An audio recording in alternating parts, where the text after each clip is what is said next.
CH2 CH CH2 और साथ में OH लगा होता है। जब ट्राई एसाइल ग्लिसरॉल बनता है तो तीनों फैटी एसिड्स आपके एक ग्लिसरॉल मॉलिक्यूल के साथ अटैच होते हैं और ग्लिसरॉल मॉलिक्यूल फिर आपका इस तरीके से होता है, तो H आपका निकल जाता है और इस तरीके से आपसे आपके बॉन्ड्स बन जाते हैं, तो तीनों पे आपके फैटी एसिड्स अटैच हो जाते हैं। तो इस तरीके से आपका ट्राइसाइल ग्लिसरॉल बनता है। अब आप आ जाएं प्रॉपर्टीज़ ऑफ ट्राइसाइल ग्लिसरॉल्स पर। सबसे पहली प्रॉपर्टी है हाइड्रोलिसिस। मैंने आपको बताया कि 3 फैटी एसिड्स ग्लिसरॉल के साथ बनते हैं, ठीक है। और फिर मैं आपको ये भी बता चुकी हूँ कि जब आपके फैटी एसिड्स बनते हैं तो जब वो बन रहे होते हैं तो उनकी सीक्वेंसिंग ऐसी होती है कि हमेशा 2 कार्बन चेन के अंदर जाके लगते हैं, ठीक है। तो जब इसकी ब्रेकडाउन होती है तो भी सीक्वेंशली स्टेप वाइज ब्रेकडाउन होती है, ठीक है। स्टेप वाइज अब बॉडी में जब हम खाते हैं, डाइट में हम लेते हैं, फैट लेते हैं जो कि एक्चुअल में ट्राइसाइल ग्लिसरॉल है, तो उसकी स्टेप वाइज एंजाइमेटिक हाइड्रोलिसिस होती है, ठीक है। एंजाइम्स उसको स्टेप वाइज ब्रेक डाउन करते हैं, ठीक है। और आहिस्ता आहिस्ता एक एक करके 2-2 करके फ्री फैटी एसिड्स और ग्लिसरॉल देते जाते हैं, ठीक है। इस प्रोसेस को हम हाइड्रोलिसिस कह रहे होते हैं, जो बॉडी में हो रहा होता है। और ये कैटालाइज होता है बाय लाइपेजेस, मतलब लाइपेज ब्रेक डाउन एंजाइम्स होते हैं जो ये प्रोसेस कैरी आउट करते हैं। और ये इम्पॉर्टेंट होता है फ़ैट की डाइजेशन के लिए, ठीक है, और फैट की मेटाबॉलाइजेशन फ्रॉम एडिपोज टिश्यूज़, ठीक है। फ़ैट को डाइजेस्ट करने के लिए इम्पॉर्टेंट होता है। और फिर उसके बाद जब फ़ैट हमारी बॉडी में स्टोर हो जाता है और हमारी बॉडी को ज़रूरत होती है तो फ़ैट की इस तरीके से ब्रेक डाउन होती है, सीक्वेंशली वो टूटता है और उसके बाद वो फ़ैट एडिपोज टिश्यूज़ में से निकल के बॉडी में जाता है, ठीक है। तो दैट्स हाइड्रोलिसिस। कि हाइड्रोलिसिस इसकी हमेशा स्टेप वाइज होती है और बाय लाइपेजेस होती है। सेकेंड है सेपोनिफिकेशन। सेपोनिफिकेशन का मतलब ये है कि जब ट्राइसाइल ग्लिसरॉल्स की हाइड्रोलिसिस होती है बाय अल्कली, जब ट्राइसाइल ग्लिसरॉल्स की ब्रेक डाउन हो रही होती है बाय अल्कली, तो उससे हमें ग्लिसरॉल मिलता है और साथ में सोप्स मिलते हैं। इस प्रोसेस को हम सेपोनिफिकेशन कहते हैं।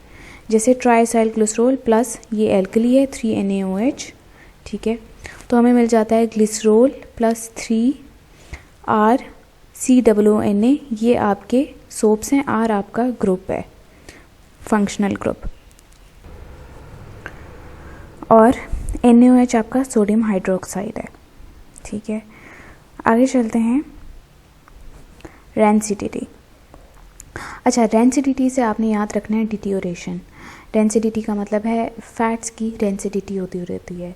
जैसे हर चीज़ कोई ख़राबी होती है, कोई ना कोई चीज़ की एज होती है, ठीक है। ऐसे फैट्स अगर बाहर पड़ी रहें, ठीक है, तो वो डिटीरियोरेट हो जाती हैं, ठीक है, ख़राब होना शुरू हो जाती हैं, ठीक है, बासी होना शुरू हो जाती हैं, उसको हम रेंसिडिटी कहते हैं, ठीक है। आपका ऑयल या फैट बहुत देर बाहर पड़ी रहे और बहुत ज़्यादा पुरानी हो, ठीक है, तो उसमें से एक हल्की सी एक नटी टाइप सी कुछ अजीब सी एक स्मेल आती है वो, ठीक है। वो इसलिए होता है क्योंकि उस वक्त वो फैट या ऑयल रेंसिड हो चुका होता है और उसका टेस्ट भी एक अनप्लेजेंट सा टेस्ट होता है, ठीक है, उसको हम रेंसिडिटी कहते हैं। अब क्या होता है, आपकी जो फैट्स जिनके अंदर अनसैचुरेटेड फैटी एसिड्स होती हैं, रेंसिडिटी फैट्स में भी होती है और ऑयल्स में भी होती है। ज़्यादातर रेंसिडिटी आपकी अनसैचुरेटेड फैटी एसिड्स में अकर करती है, ठीक है, क्योंकि उनके पास स्पेस होती है हाइड्रोलिसिस की, ठीक है, उनके पास स्पेस होती है कि वो ऑक्सीडाइज हो जाएं, ठीक है। इसीलिए अनसैचुरेटेड फैटी एसिड्स ज़्यादा ससेप्टेबल होते हैं टू रेंसिडिटी। अब रेंसिडिटी फैट्स में भी होती है और ऑयल्स में भी होती है, लेकिन होती कब है? ये होती है जब ये ज़्यादा देर बाहर हवा में पड़े रहें, खुले रहें, ठीक है, बगैर covered, expose to air, expose to moisture, light या बैक्टीरिया, इन सब की प्रेजेंस में ऑयल की रेंसिडिटी हो जाती है। अब रेंसिडिटी 2 तरह की हैं, हाइड्रोलिटिक रेंसिडिटी और ऑक्सीडेटिव रेंसिडिटी। हाइड्रोलिटिक रेंसिडिटी तब होती है जब ट्राइसाइल ग्लिसरॉल्स की हाइड्रोलिसिस होती है by enzymes, by bacterial enzymes, ठीक है। एंजाइम्स हाइड्रोलाइज करें, ठीक है, ट्राइसाइल ग्लिसरॉल्स को, तो उसको हम हाइड्रोलिटिक रेंसिडिटी कहते हैं। ऑक्सीडेटिव रेंसिडिटी तब होती है जब फैट्स और ऑयल्स की ऑक्सीडेशन हो जाती है। जब ये एयर एक्सपोज होती है या एयर से ये एयर हवा या मॉइस्चर से ये एक्सपोज होते हैं तब होती है।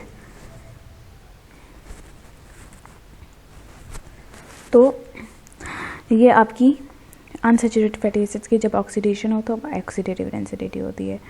इससे होता क्या है, इससे अनप्लेजेंट प्रोडक्ट्स बन जाते हैं ऑयल में, जैसे डाइकार्बोक्सिलिक एसिड्स, एल्डिहाइड्स और कीटोन्स।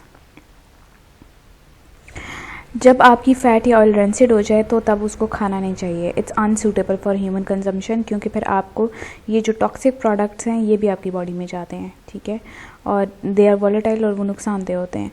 तो इसीलिए आपको रेंसिड फैट्स और ऑयल्स नहीं लेने चाहिए। अब एंटीऑक्सीडेंट्स क्या हैं, देखें, आप खुद नाम पढ़ें। Anti meaning opposite, no, prevention. Oxidants वो प्रोडक्ट्स जो ऑक्सीडेशन को रोकते हैं, ठीक है, उनको हम एंटीऑक्सीडेंट्स कहते हैं। ये वो सब्सटेंसेस होते हैं जब ऑयल में ऑक्सीडेटिव रेंसिडिटी होती है तो ये उसको प्रिवेंट करते हैं, ठीक है, ऑक्सीडेटिव रेंसिडिटी को ये प्रिवेंट कर रहे होते हैं। मतलब कि वो ऑयल्स जिनकी ऑक्सीडेशन हो जाए, ठीक है, ये उसको प्रिवेंट करते हैं। अब कुछ हमारे कमर्शियली कुछ आपके एंटीऑक्सीडेंट्स हैं अवेलेबल, ठीक है, जैसे टोकोफेरोल्स। टोकोफेरोल का दूसरा नाम विटामिन ई भी है, ठीक है। विटामिन ई को आप याद रखें, ये नेचुरली अकरिंग सबसे ज़्यादा मोस्ट इम्पॉर्टेंट एंटीऑक्सीडेंट है, ठीक है। उसके अलावा कुछ और हैं, वो हैं hydroquinone, gallic acid, alpha naphthol. ये चारों के चारों ज़्यादातर आपके फैट्स और ऑयल्स की रेंसिडिटी को प्रिवेंट करने के लिए यूज़ होते हैं, और कमर्शियल प्रिपरेशंस में, कमर्शियली आप जो प्रोडक्ट्स बनाते हैं उनमें ये चीज़ें डाली जाती हैं ताकि वो प्रोडक्ट्स की शेल्फ लाइफ इंक्रीज़ हो सके और वो रेंसिड ना हो। इसके अलावा फूड प्रिपरेशन में या फूड प्रिजर्वेशन में आपके जो दो हैं, आपके जो एंटीऑक्सीडेंट्स हैं वो हैं propyl gallate, butylated hydroxy anisole BHA और ब्यूटाइलेटेड हाइड्रोक्सीटोलिन BHT, ठीक है। ये आपके 3 एंटीऑक्सीडेंट्स जो कि फूड प्रिजर्वेशन में यूज़ होते हैं, ये हाईली इम्पॉर्टेंट है और इनके नाम आपको अच्छे तरीके से आने चाहिए, ठीक है। 3 हैं आपके, propyl gallate, butylated hydroxy anisole. BHA से याद करेंगे तो आपको नाम भी याद हो जाएगा, butylated hydroxy anisole. BHT butylated hydroxytoluene, ठीक है। ये 3 आपके मोस्ट इंपॉर्टेंट एंटीऑक्सीडेंट्स हैं फूड प्रिजर्वेशन के लिए।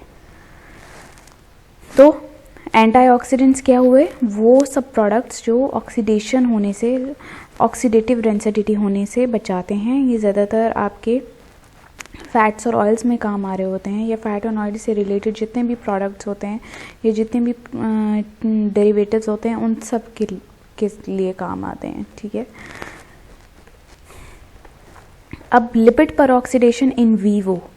इन वीवो का मतलब पता है क्या होता है? वीवो का मतलब होता है इन लिविंग सेल्स, ठीक है। और इसका मतलब ये है कि हमारी बॉडी के अंदर भी लिपिड पर ऑक्सीडेशन होती है, ठीक है। लिविंग सेल्स के अंदर जब हमारे फैट्स जो हैं उनकी ऑक्सीडेशन हो जाए, ठीक है, तो हमें परऑक्साइड्स मिलते हैं। अब ये जो परऑक्साइड्स हैं ना, ये हाईली डेंजरस फ्री रेडिकल्स होते हैं, ठीक है, और ये बहुत ज़्यादा वॉलेटाइल होते हैं। ये अगर फ्री रेडिकल्स हमारी बॉडी में हो ना तो ये बहुत नुकसानात पहुंचाते हैं। आर्टरीज़ की इन्फ्लेमेशन कर देते हैं, साइट्स की इन्फ्लेमेशन कर देते हैं, ठीक है, बॉडी को डिजीज स्टेट में ले आते हैं, कोई ना कोई बीमारी शुरू हो जाती है, ठीक है। तो इसीलिए बहुत ज़्यादा ज़रूरी है कि हमारी बॉडी में परऑक्साइड्स कम हो, ठीक है। अब परऑक्साइड्स जो हैं, मैं आपको एक एग्जांपल देती हूँ। परऑक्साइड्स आपके ज़्यादा तब हो जाते हैं जब आप ज़्यादा फैटी डाइट खाते हैं, जब आप ज़्यादा कमर्शियल फूड खाना शुरू कर देते हैं, बाहर का खाना, क्योंकि बाहर का खाना सेकेंडरी रेट का होता है। उसके अलावा आप जब एक्सरसाइज छोड़ देते हैं, जब आपको लाइफ में बहुत ज़्यादा स्ट्रेस होता है, वरीनेस होती है, परेशानी होती है, तो तब आपके ये पर ऑक्साइड बॉडी में ज़्यादा होना शुरू हो जाते हैं। तो इनसे बीमारियां आपकी इस तरह की होती हैं, सारे इन्फ्लेमेटरी डिजीज़ेस, ठीक है, जैसे एजिंग, बुढ़ापा जल्दी आ जाता है, बाल सफ़ेद हो जाते हैं, कैंसर, एथेरोस्क्लेरोसिस, ठीक है, ये सब के सब आपके फ्री रेडिकल्स की वजह से होते हैं। अब ये भी अल्लाह का शुक्र है कि हमारी अपनी बॉडी में एंटीऑक्सीडेंट्स होते हैं, और एंटीऑक्सीडेंट्स हम डाइट से भी लेते हैं, जैसे कि विटामिन ई, यूरेट और सुपर ऑक्साइड डिस्म्यूटेज। ये 3 नाम आपको अच्छी तरीके से आने चाहिए। Super oxide dismutase is very important, vitamin E and urate भी एक आपका बाय प्रोडक्ट है। ये तीनों जो हैं, इसके अलावा और भी काफ़ी एंटीऑक्सीडेंट्स हैं, तो ये आपके जो हैं सेल्स में होते हैं और ये प्रिवेंट करते हैं लिपिड पर ऑक्सीडेशन को। पर ऑक्सीडेशन मतलब रेंसिडिटी हो जाना, लिपिड्स की ऑक्सीडेशन हो जाना। अब आप आ जाएं tests to check purity of fats and oils.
ये टेस्ट इसलिए होते हैं क्योंकि हमारी आजकल इंडस्ट्री में, हमारे आजकल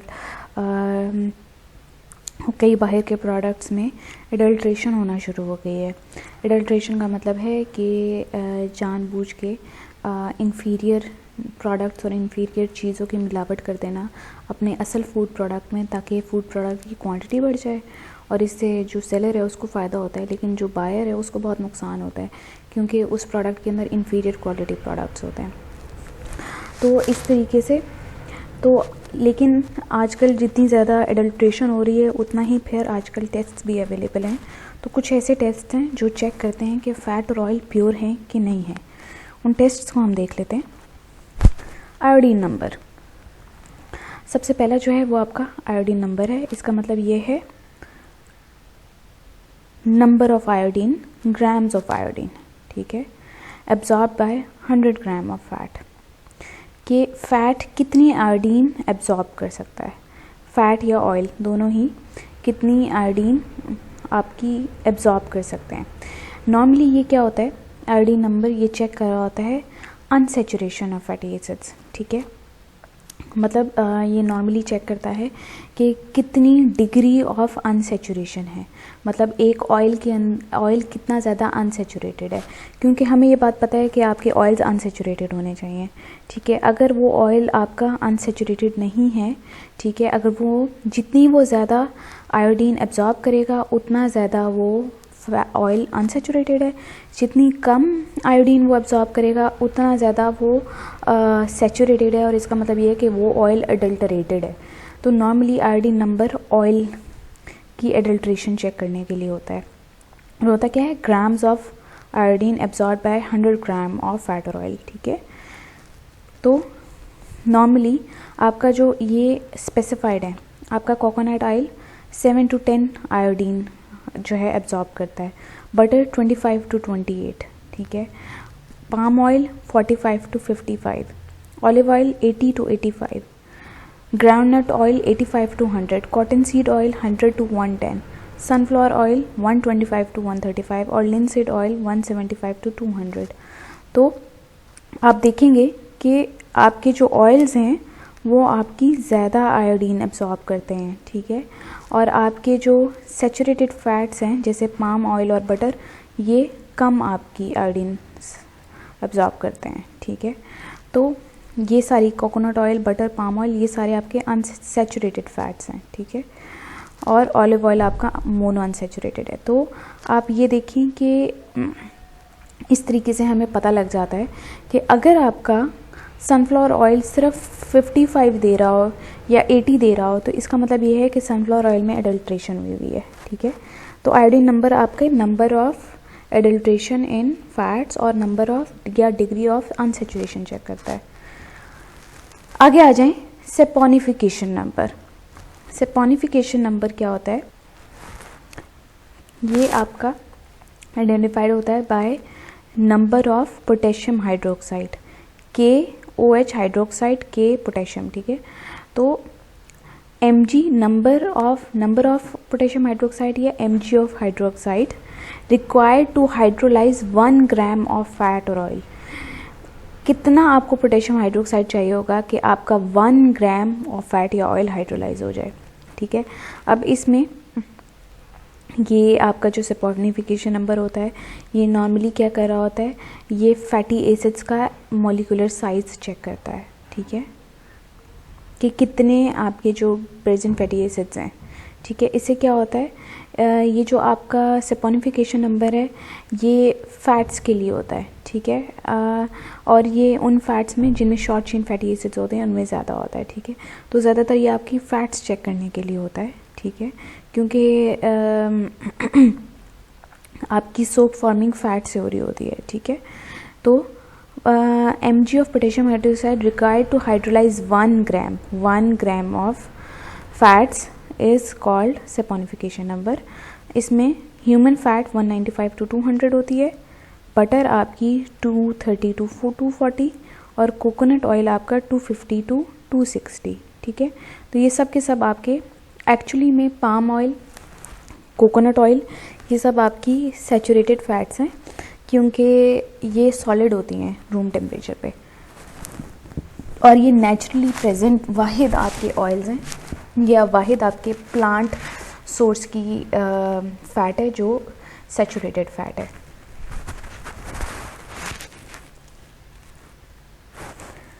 आगे आ जाए, Richard Meissl number, RM number. तो RM नंबर क्या है?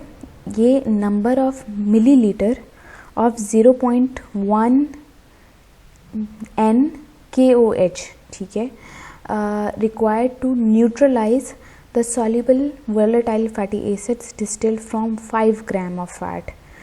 अच्छा, तो ये नॉर्मली क्या है, ये कितना मिलीलीटर ऑफ N जो है वो नंबर होता है, ठीक है,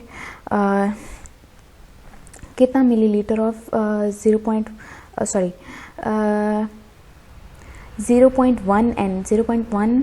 N पोटेशियम हाइड्रोक्साइड क्या है कि इतने NN इतनी पॉइंट पे, इतनी एवरेज पे पोटेशियम हाइड्रोक्साइड वाटर के अंदर सॉल्युबल हुई होती है, ठीक है।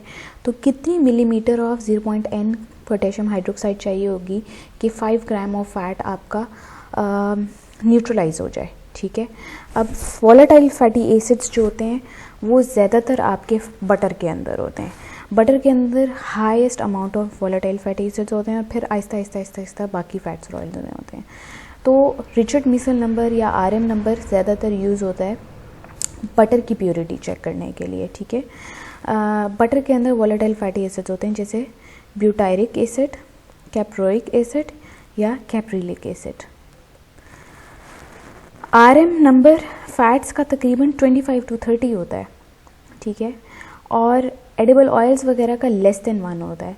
तो इसीलिए ये बेस्ट है चेक करने के लिए, बटर की एडल्ट्रेशन चेक करने के लिए, ठीक है। उसके बाद आ जाएं आप एसिड नंबर पे। Acid number, it is defined as the number of mg of potassium hydroxide required to neutralize free fatty acids present in 1 gram of fat or oil, ठीक है। तो कितना नंबर ऑफ हमें पोटेशियम हाइड्रोक्साइड चाहिए होगा कि 1 gram of fat या oil हमारा न्यूट्रलाइज हो जाए, ठीक है। नॉर्मल सर्कमस्टेंसेस में ऑयल्स के अंदर फ्री फैटी एसिड्स नहीं होते, ठीक है। लेकिन जब ऑयल ख़राब होना शुरू हो जाते हैं, उनकी रेंसिडिटी होना शुरू हो जाती है किसी भी केमिकल कंटेमिनेशन या बैक्टीरियल कंटेमिनेशन की वजह से, ठीक है, तो उसमें फिर फ्री फैटी एसिड्स हो जाते हैं, ठीक है। तो वो ऑयल्स जिनमें इंक्रीज्ड एसिड नंबर होगा, इसका मतलब है they are unsafe for human production, human consumption. तो आपकी जो है एसिड नंबर ऑयल्स चेक करने के लिए होता है, ठीक है, ऑयल्स चेक करने के लिए होता है। एक बारी ये टेस्ट हम रिवाइज कर लेते हैं। आयोडीन नंबर क्या था, कितनी ग्राम्स ऑफ आयोडीन चाहिए होगी कि आपका ऑयल जो है वो एब्जॉर्ब कर ले, कितना आपका ऑयल कितनी gram of iodine number absorb करता है। आयोडीन नंबर ऑयल की अनसेचुरेशन चेक करने के लिए है, क्योंकि ऑयल ज़्यादातर अनसेचुरेटेड होने चाहिए, अगर कम होंगे इसका मतलब है कि वो एडल्ट्रेटेड है। तो क्या हुआ, आयोडीन नंबर ऑयल के लिए होता है ज़्यादातर, ऑयल की एडल्ट्रेशन चेक करने के लिए। सैपोनिफिकेशन नंबर है कि कितनी हमें पोटेशियम हाइड्रोक्साइड चाहिए कि 1 ग्राम ऑफ फैट हमारी हाइड्रोलाइज हो जाए। तो सैपोनिफिकेशन नंबर जो है फैट्स के लिए होता है। आरएम नंबर जो है वो आपकी बटर के लिए होता है, ठीक है। ये है कितना number of ml of 0.1 potassium hydroxide चाहिए होगा कि 5 ग्राम ऑफ फैट हमारी न्यूट्रलाइज हो जाए, ठीक है। और ये चेक क्या करता है, आपका बटर चेक कर रहा होता है कि बटर में कितनी एडल्ट्रेशन हुई हुई है। और एसिड नंबर आपका ऑयल्स चेक करता है, ये भी यही है कि कितना number of mg of potassium hydroxide चाहिए होगा कि 1 ग्राम ऑफ ऑयल आपका हाइड्रोलाइज हो जाए। तो वो आपका बताता है कि ऑयल में कितनी एडल्ट्रेशन हुई हुई है, ठीक है। तो ये सब आपके टेस्ट्स हैं। Iodine number for oil, saponification for fat, RM number for butter, acid number for all the oils, ठीक है। अब आप आ जाएं फॉस्फोलिपिड्स पर। फॉस्फोलिपिड्स हमारे कम्प्लेक्स लिपिड्स हैं, ठीक है, या कंपाउंड लिपिड्स कह लें या कम्प्लेक्स कह लें उनको, ठीक है। इनके अंदर फॉस्फोरिक एसिड होता है in addition to fatty acids, nitrogenous base and alcohol. ये 3 चीज़ें मिलके फॉस्फोलिपिड्स बनाते हैं, fatty acids, nitrogenous base, alcohol और फॉस्फोरिक एसिड। अब फॉस्फोलिपिड्स की भी 2 क्लासेस होती हैं, ग्लाइसरोफॉस्फोलिपिड्स या स्फिंगोफॉस्फोलिपिड्स। ग्लाइसरोफॉस्फोलिपिड्स या फॉस्फोग्लाइसराइड्स में अल्कोहल जो होता है ना, उसमें अल्कोहल में मतलब अल्कोहल पार्ट जो होता है वो ग्लिसरॉल होता है, जबकि स्फिंगोफॉस्फोलिपिड्स में अल्कोहल पार्ट स्फिंगोसिन होता है, ठीक है। तो ये 2 तरह के हमारे फॉस्फोलिपिड्स हैं। ग्लाइसरोफॉस्फोलिपिड्स पर आएँ आप, तो ग्लाइसरोफॉस्फोलिपिड्स हमारी ज़्यादातर बायोलॉजिकल मेम्ब्रेन्स में होते हैं, ठीक है, हमारी ह्यूमन बॉडी के अंदर होते हैं, ठीक है, स्ट्रक्चरल कंपोनेंट्स बना रहे होते हैं, ठीक है। इनके अंदर ग्लाइसरोल 3 फॉस्फेट होता है जो कि स्टेरिफाई हुआ होता है at C1 and C2 with fatty acids. जो आपका ग्लाइसरोल है, ठीक है, ग्लाइसरोल के C1 या C2 पे वो स्टेरिफाई हुआ होता है, ठीक है। मतलब ग्लाइसरोल जो है उसकी C1 और C2 पे फैटी एसिड्स होते हैं और C3 पे फॉस्फेट ग्रुप अटैच होता है। Usually C1 contains a saturated fatty acid while C2 contains an unsaturated fatty acid, ठीक है।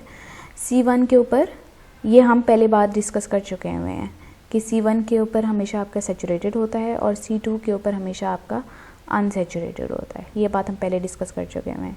तो नॉर्मली आपका देखिए इस तरीके से होता है, ये ग्लिसरॉल का मॉलिक्यूल होता है CH2 खाली CH CH2, ठीक है। तो जो थर्ड आपका कार्बन होता है उस पे फॉस्फेट ग्रुप अटैच होता है, और फर्स्ट और सेकंड पे आपके फैटी एसिड्स अटैच होते हैं। फर्स्ट वाले पे आपके सैचुरेटेड फैटी एसिड होता है और सेकंड वाले पे आपका अनसैचुरेटेड फैटी एसिड होता है, ठीक है। तो ग्लिसरोफॉस्फोलिपिड इस तरीके से आपका बनता है कि 1 और 2 पे फैटी एसिड्स होते हैं और थर्ड पे फॉस्फेट ग्रुप अटैच होता है। अच्छा, इसकी अब कुछ टाइप्स हैं, उन टाइप्स को हम पढ़ लेते हैं। फॉस्फेटिडिक एसिड, ये आपका सिंपलेस्ट फॉस्फोलिपिड है। इसकी इतनी गुड कंसंट्रेशन नहीं होती हमारी बॉडी में और हमारे टिश्यूज़ में, ठीक है। नॉर्मली क्या होता है कि ये जब ट्राइएसाइलग्लिसरोल्स और फॉस्फोलिपिड्स बन रहे होते हैं तो उनके अंदर ये एज एन इंटरमीडिएट बनता है और फिर इंटरमीडिएट से चेंज होके या ट्राइएसाइलग्लिसरोल बना देता है या फॉस्फोलिपिड बना देता है।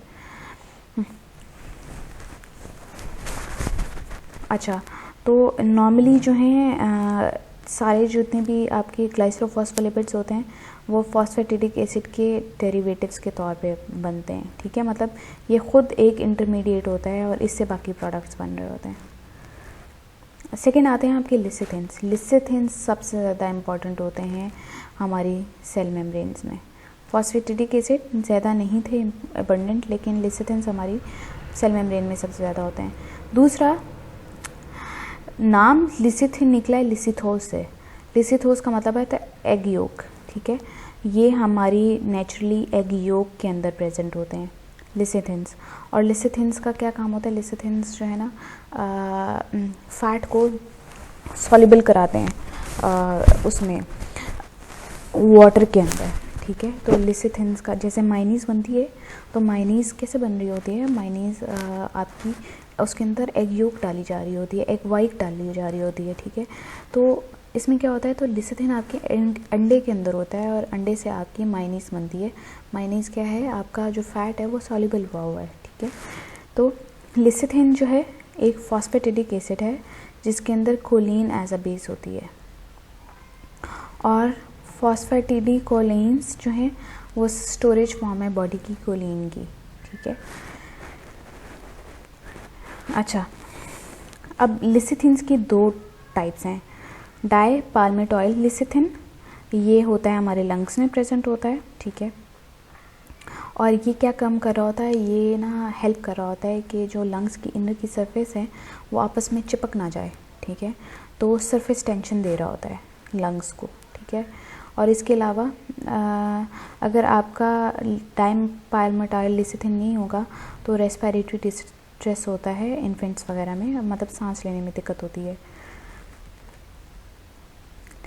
अगला कंपोनेंट है लाइसोलिसिथिन। लाइसोलिसिथिन जो है ये कैसे बनता है, जब C1 या C2 पे फैटी एसिड को रिमूव कर दिया जाए तो लाइसोलिसिथिन बन जाता है।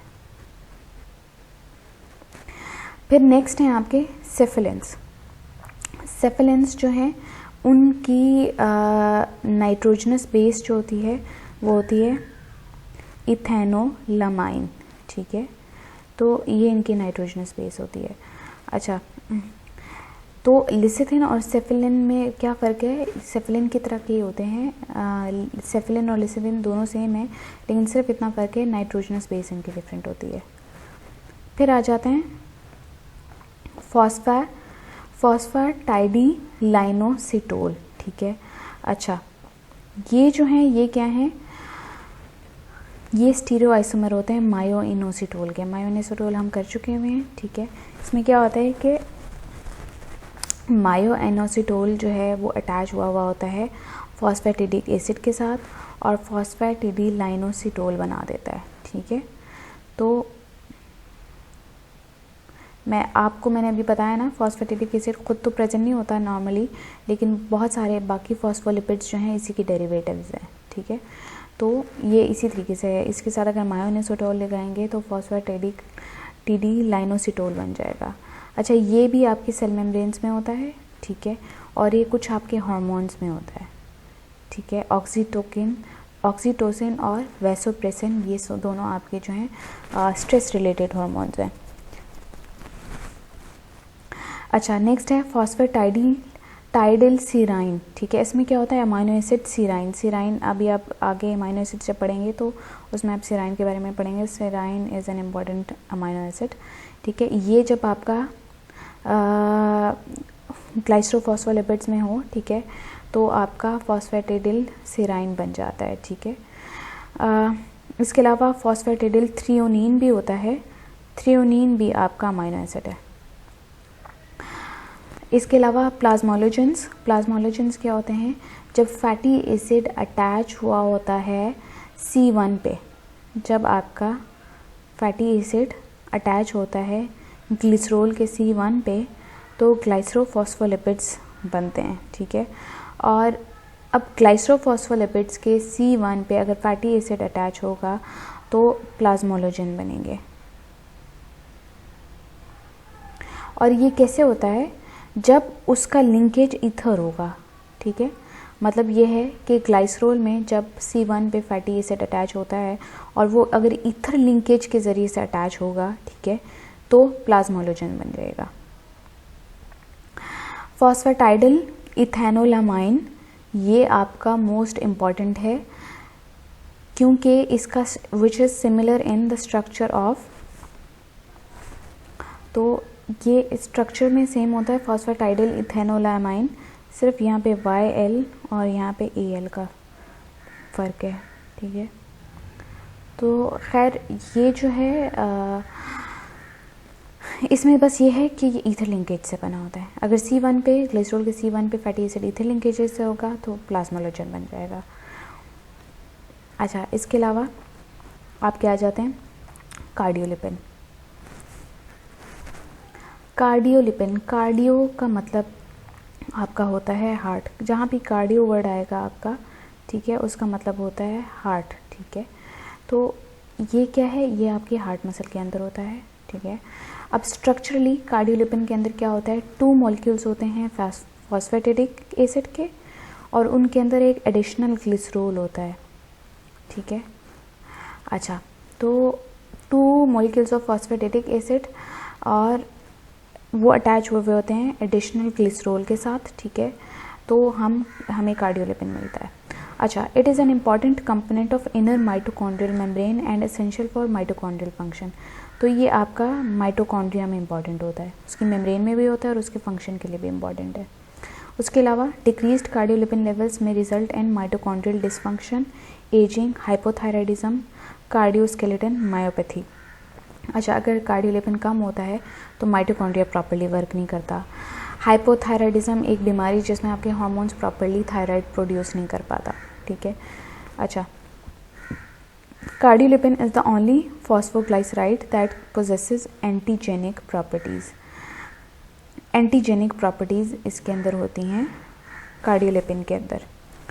इसका मतलब ये है कि नॉर्मली आपके अगर किसी कंपाउंड के ऊपर एंटीजन हो तो वो उससे स्पेसिफिक कुछ फंक्शंस जनरेट करता है। जैसे फॉर एग्जांपल अगर वायरसेस हैं तो उनके ऊपर एंटीजेंस होते हैं और वो अपना जो है कोई ना कोई antigenic property, antigenic function create करते हैं, ठीक है।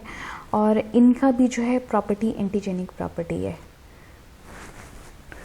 So this is it for today. कल हम स्फिंगोमाइलिन्स करेंगे और स्फिंगोफॉस्फोलिपिड्स करेंगे। तो ये आपने जितने भी हैं इनके आपने हेडिंग्स लिखनी है और जो इम्पॉर्टेंट मैंने बीच में बातें बताई हैं उनको आपने याद रखना है। If you have any difficulty you can ask me. अल्लाह हाफ़िज़।